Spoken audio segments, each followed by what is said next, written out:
A morte de Dídia Cardoso, a ex-sinhazinha do Festival de Parintins. Roberto Cabrini investiga uma organização descrita pela polícia como uma seita acusada de pôr em prática rituais perigosos. Em uma prisão de Manaus, o jornalista tem acesso com exclusividade aos dois principais acusados, Cleusimar e Ademar, mãe e irmão de Dídia. Essa é a nossa grande reportagem de hoje. No rastro da seita. No coração da Amazônia, um mistério mortal.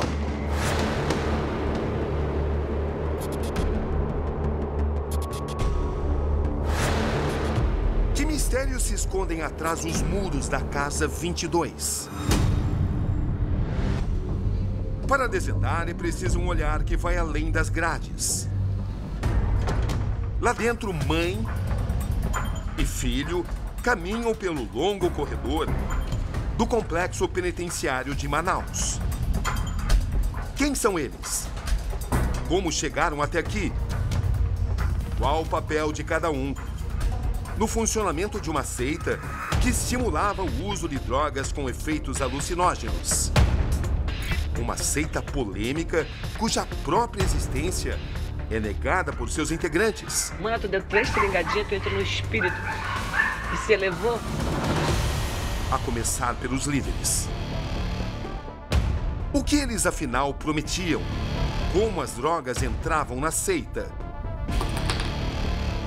Como essas substâncias determinaram a morte de Dídia Cardoso, de 32 anos? A bela e carismática sinhazinha do Boi Garantido da festa folclórica de Parintins. A rotina sempre compartilhada. Treinos. Cuidados com a aparência. Ao lado da família, é dona de uma rede de salões de beleza. A paixão pela cultura regional. Os conteúdos são acompanhados por mais de 100 mil pessoas. Uma mulher popular, vaidosa, bonita, alegre. O brilho de uma estrela apagado no auge da juventude.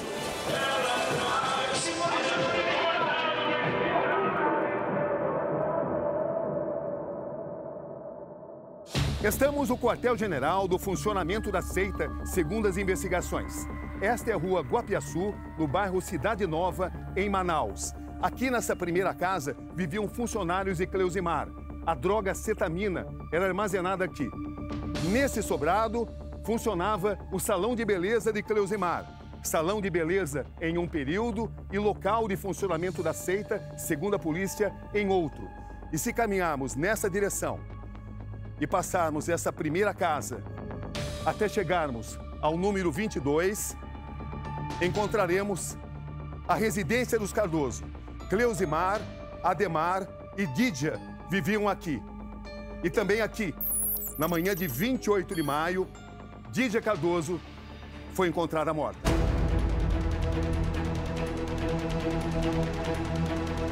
Voltamos o tempo. 3 meses antes da morte. Dídia revela sua luta contra a depressão. 2 meses depois, parentes procuram a polícia. Eles estão preocupados com o estado de saúde dela. Informam que Dídia está entorpecida pelo uso de drogas.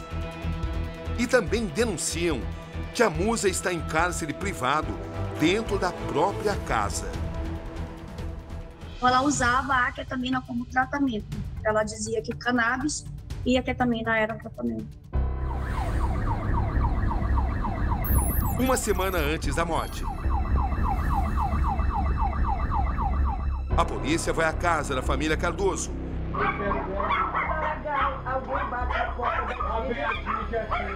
Encontra maconha no local. Ademar diz ser para seu consumo próprio. Nada acontece. 7 dias depois, o desfecho trágico.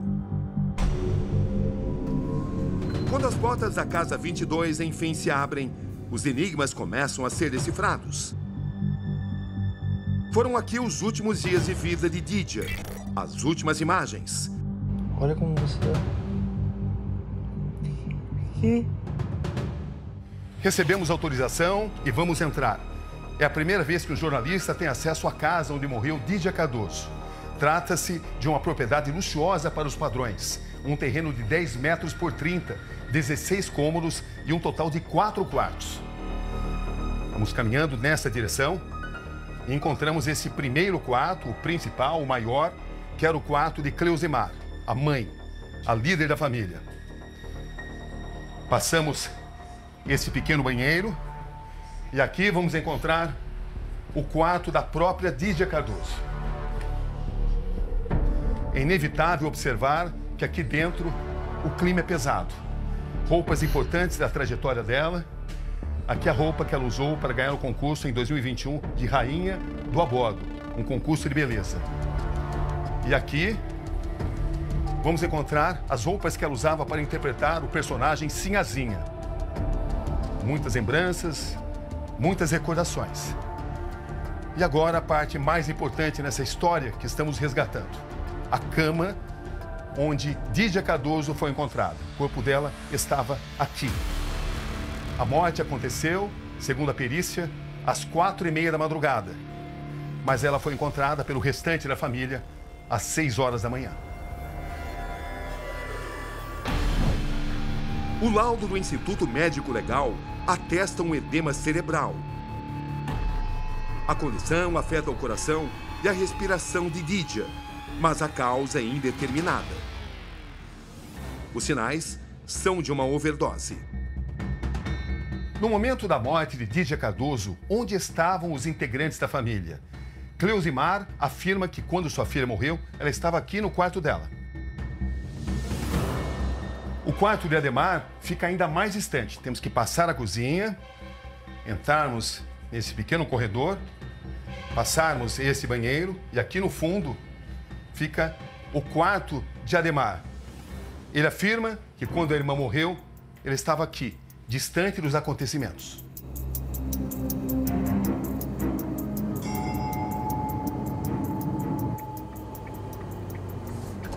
Esse é o complexo penitenciário de Manaus, capital do Amazonas, onde Cleusimar e Ademar Cardoso, mãe e irmão de Didia Cardoso, romperam o silêncio. Falaram pela primeira vez.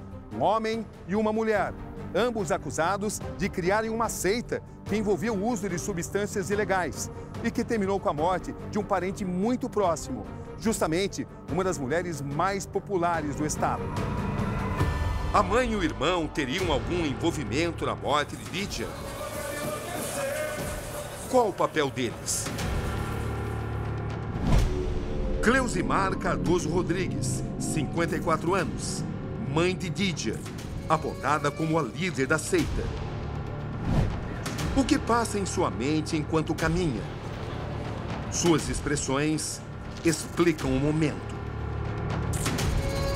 Como ela vai reagir aos duros questionamentos e tudo que a envolve? Como é que a senhora define esse momento da sua vida? Um marco na minha vida. E da humanidade também, pela proporção que tudo isso foi ocasionado na minha vida. Enquanto isso, seu filho Ademar Cardoso, de 29 anos, é escoltado em uma viatura. Os dois estão separados por alguns pavilhões de distância, mas unidos por seus ideais, por suas crenças. As mesas que agora são alvos de uma grande investigação que envolve a venda e o uso indiscriminado de drogas alucinógenas. Olhar fixo, pés e mãos algemados. Seus últimos passos antes de revelar sua versão dos fatos. Você poderia ter evitado a morte dela? Você reconhece? Eu era viciado também. Um cego não Você conduz estava o lá? outro. Um cego não conduz o outro, eles caíram no precipício. Qual foi o papel da sua mãe na morte da sua irmã? A minha mãe bloqueou diversas vezes as contas da Didia. Como é que a senhora percebeu que a sua filha estava para morrer? A minha filha, eu não percebi que ela estava para morrer. Ela estava com uma depressão, ela foi vítima de, tipo assim, de amores que não davam certo na vida dela. Mas ela não morreu de depressão, ela morreu de overdose. De uma substância que a senhora começou a popularizar entre as pessoas próximas da senhora. Não, eu não comecei a popularizar em pessoas próximas. É o que indicam as investigações. Sim, mas só que essas elas estão erradas. A senhora não podia ter evitado essa morte? Nenhuma folha cai do céu sem a permissão de Deus. Mas no caso dela, existem sinais de que ela sofreu uma overdose. Todos nós usávamos a mesma quantidade de cetamina. Tem nos exames, eles vieram colher nosso sangue, ou seja, se fosse uma overdose mesmo, porque o Ademar não está morto, ou que fazemos uso do mesmo psicodélico, da cetamina, né? Mas ao saber que se a sua filha jamais tivesse usado cetamina, ela poderia estar viva nesse momento, o que a senhora sente?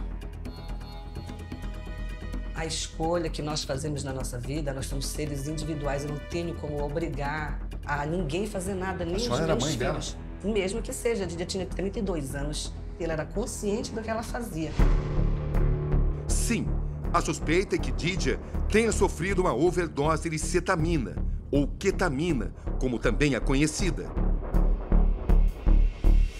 Trata-se de uma substância anestésica usada, sobretudo, no meio veterinário em animais de grande porte, mas que também pode ser aplicada em seres humanos apenas sob supervisão médica.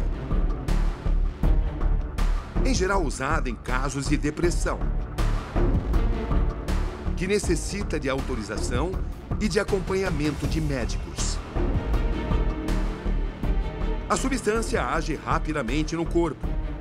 Os efeitos são anestésicos e analgésicos. A cetamina pode causar alucinações e sensação de desconexão com o próprio corpo. O uso indiscriminado leva à dependência e até à morte. Tudo aponta para a mesma direção. A família Cardoso usava cetamina em rituais de uma seita religiosa. Em frente à porta de entrada do quarto onde Didia Cardoso foi encontrada morta, encontramos esta sala, que era um dos locais usados para a meditação. Primeiro, os integrantes da família e outras pessoas se auto-aplicavam injeções de cetamina. Aí, então, eles se sentavam nessa poltrona e assistiam a esse telão, onde até agora está passando um vídeo de Cartas de Cristo, um livro que os inspirava nessa meditação. Uma meditação sempre alcançada sob efeito de substâncias ilegais. A senhora sabe do que está sendo acusada? Sim, pelo que consta lá no artigo. Descreva para mim o que a senhora está sendo acusada. Ela me acusam de muitas coisas, de seita, de coisas horríveis. Você sonhava em liderar um grupo que pudesse influenciar pessoas? Era esse seu sonho? Não. Eu via as pessoas e os problemas que elas têm como uma oportunidade de empreender, de ajudar. Então eu usava a necessidade delas a meu favor para ganhar dinheiro. Manter uma seita enriquece as pessoas? Não. Você se enriqueceu? Não com seita, eu me enriqueci empreendendo. Que símbolos são esses que você carrega aí? Eu tive uma visão uma vez do dia que a minha irmã ia morrer. Eu tatuei acho que um ano antes. E nesse sonho eu via 28 e eu passeava por cima de um caixão, sem ninguém. Essa foi a mesma cena, inclusive, que a minha irmã passou.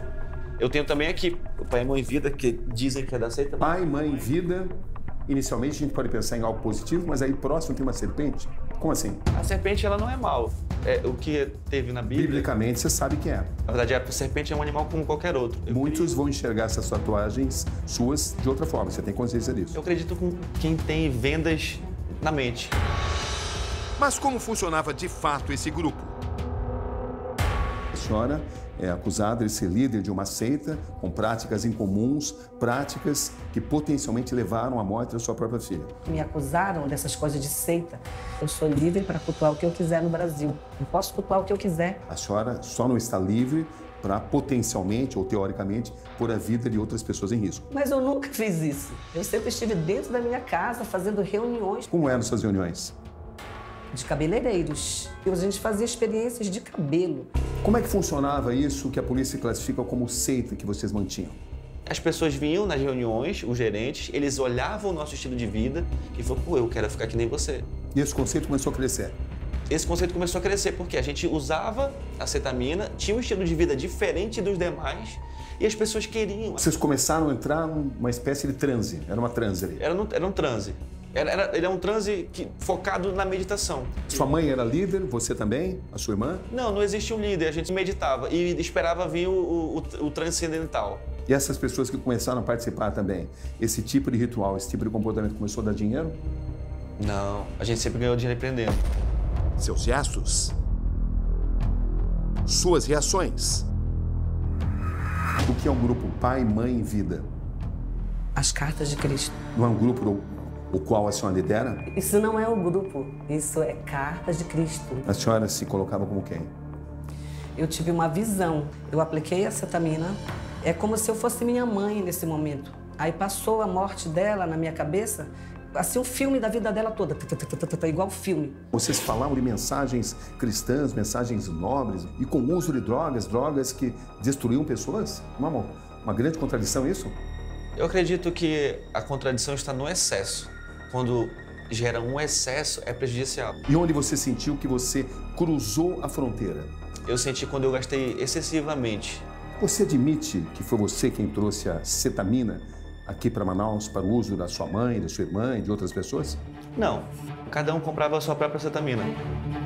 Porque alguém que lidera um grupo de meditação precisa usar uma substância, um medicamento de uso veterinário para animais de grande porte e que para uso em seres humanos precisa ser especificamente orientada por um profissional. Trata-se de um alucinógeno. Eu sou líder de um grupo. Ninguém estava na minha casa, não tem prova. Essas pessoas que falam de mim não frequentavam minha casa. Mas por que a senhora precisava para atingir esse estágio de uma substância ilegal? Porque ela curava a depressão, eu pesquisei antes. A senhora é médica? Então como é que a senhora podia orientar pessoas a usar isso? Eu nunca orientei ninguém a usar. Existem relatos de uso dessas substâncias ilegais, inclusive, com seringas coletivas. É livre-arbítrio. Você vai, se você frequenta minha casa, eu estava lá, eu nunca fui descascar nada. Por que a senhora tem tanta dificuldade em admitir que é líder de uma seita? Por que eu vou falar de seita? Isso não é seita. A senhora sabe que muitas pessoas ligadas à senhora foram presas. A senhora se considera responsável pela prisão dessas pessoas? Era uma escolha delas. Eu nunca forcei ninguém. As últimas imagens, agora usadas para confrontar os principais personagens. 27 de maio de 2024, 11h40 da noite. A jovem está deitada na cama, bastante debilitada, transfigurada, quase imóvel, o rosto magro. Dona Cleuzimar, só conhece essas imagens?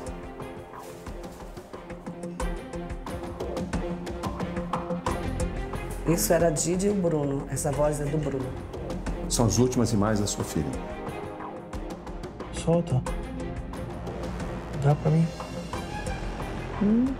Dá pra mim o vidro.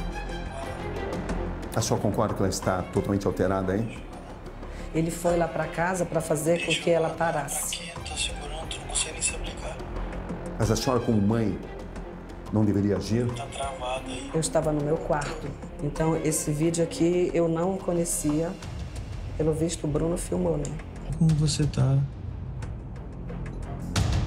Por favor, solte. Como é que você descreve essa imagem? Horrível. Dá até um peso no coração. Peso na consciência também? Eu diria que não, eu acredito no livre-arbítrio, sabe? Mas o seu livre-arbítrio não poderia impedi-la de chegar a esse estágio? Aí eu corromperia a soberania dela, né? Mas eu tentei. Eu levei ela pro médico várias vezes. Inclusive compulsoriamente. Toda ensanguentada, segura aqui. Aqui Didi aparece com um machucado na cabeça. Um corte no couro cabeludo. Quem grava é a mãe. Só que eu não sei direito como é que é isso. A senhora induziu a sua filha a esses experimentos? A senhora é responsável por eles? Como é que é isso, Cê? Eu filmava eles para mostrar. Didia, diminui isso. Isso daqui não tá certo. Você tá caindo. Em outro registro, a ex-sinhazinha está sob o efeito da droga. Imóvel no banheiro, mal consegue falar. Didi, tá aí. Bora sair levar na ponta negra. Enquanto isso, Cleuzimar dança em frente ao espelho. Mano, tu deu 3 seringadinhas, tu entrou no espírito e se elevou. Tu te elevou, tá gostando dos teus poderes? Tá gostando dos teus superpoderes? A senhora não tem nenhum tipo de arrependimento ao ver a sua filha nesse estado, usando uma droga que a senhora usava abertamente entre eles? Se eu pudesse mudar o quadro, sim, porque eu fui vítima, o Ademar foi vítima e ela foi vítima. Em um hotel de Manaus, meu encontro com Verônica da Costa Seixas, de 32 anos. Ela é apontada como a terceira pessoa mais importante da seita identificada nas investigações. Foi presa em 29 de maio, permaneceu durante 3 meses na prisão e hoje tem seus passos monitorados por esta tornozeleira eletrônica. Verônica, você está sendo apontada como uma pessoa que comprava a droga, comprava a cetamina e distribuía dentro dessa seita. Você fazia isso? Não. Você admite isso? Não, isso nunca existiu. Como os outros, ela nega a existência da seita, mas conta detalhes importantes do funcionamento do que chama grupo de meditação. As investigações apontam que havia uma tentativa de expandir esse grupo, que as investigações chamam de seita. Não, a gente não havia uma tentativa, porque a gente nunca obrigava ninguém a usar, e muito menos a pessoa, se ela chegasse na casa, ela fizesse uso de acetamina, ela quisesse usar, ela usava. Como é que isso acontecia exatamente? Às vezes tinha reunião, mas sem uso de cetamina, não eram obrigados a cetamina, muito menos a usar o psicodélico. E por que seringas de uso coletivo? Não tinha a agulha de insulina. A pessoa que estava querendo muito usar uma cetamina, não tinha a seringa, ela quisesse pegar a seringa de lá, ela usava. Quem frequentava o salão tinha acesso a esse conhecimento? Tinha, porque a gente havia uma mudança, né? Havia uma mudança na nossa mente, havia uma mudança nos nossos corpos. Tivemos acesso a uma conversa entre Verônica e Cleusimar. As duas falam sobre a cetamina, querem expandir os negócios. E bora expandir os negócios, que agora ninguém engana mais a gente, agora tem que ter muita cetamina. A senhora chegou, inclusive, a mudar a razão social do seu salão de beleza para incluir ali possibilidade de substâncias de uso veterinário para que a senhora pudesse obter cetamina. A senhora chegou a fazer isso? Pois é, mas isso daí já é um projeto que eu vou fazer, que eu vou abrir. Eu não quero só trabalhar com o salão. Mas a senhora não pretendia cuidar de animais ali? Sim, eu tenho até canil. Eu tenho até canil. Isso não se trata de uma forma de ludibriar a lei? Não, de hipótese alguma, senão todas as clínicas teriam que fechar. Você não reconhece que você estava usando isso para comprar cetamina mais barata e em quantidade maior? Não, é mais em conta. Ela saiu muito cara pra gente. O delegado Cícero Túlio é o responsável pelas investigações. O senhor está totalmente convencido da existência de uma seita? Sim, a tese da investigação concluiu pela existência dessa seita religiosa. De fato, existia um agrupamento de pessoas que tinham como objetivo o estudo de conteúdos religiosos e filosóficos. Porém, para fins de se alcançar uma falsa plenitude espiritual, eles acabavam induzindo outras pessoas e, inclusive, ministrando esse tipo de fármaco, configurando, então, a nosso sentir o tráfico de drogas e a associação para o tráfico de drogas. Os advogados Rosana San e Mozart Bessa, acostumados com casos de grande repercussão, estão na defesa de Cleusimar e Ademar. O que a senhora pretende demonstrar, doutora? Que eles são inocentes, que eles são usuários de substâncias, que eles devem ser absolvidos por isso. E não apresenta a documentação que comprova se cetamina é droga, que tem que ser feito por um perito. Quem tem que dizer se a cetamina é droga ou não é o perito. Mas ela tem uso restrito. Tem uso restrito. Quem matou o Dígia Cardoso? A droga, o uso excessivo de drogas. Qual foi o seu erro, do que a senhora se arrepende no momento que a senhora está para ser levada de volta à sua cela aqui no presídio? De não ter parado com os psicodélicos, de não ter parado, porque era muito difícil a gente parar naquele momento bem depressivo. Você tem medo de ser condenado? Não. Eu acredito na minha verdade, eu sei a minha verdade. Qual é a sua verdade? Que eu não cometi nenhum crime desse. Eu era viciado em droga. Você deve um pedido de desculpas às pessoas às quais você passou conceitos totalmente errados? Não acredito que eu tenha passado algum conceito errado. De verdade. A senhora não usou erroneamente o seu livre-arbítrio? Eu estava no momento que eu precisava daquela substância para aquele momento. Mas as coisas acontecem exatamente como elas têm que acontecer.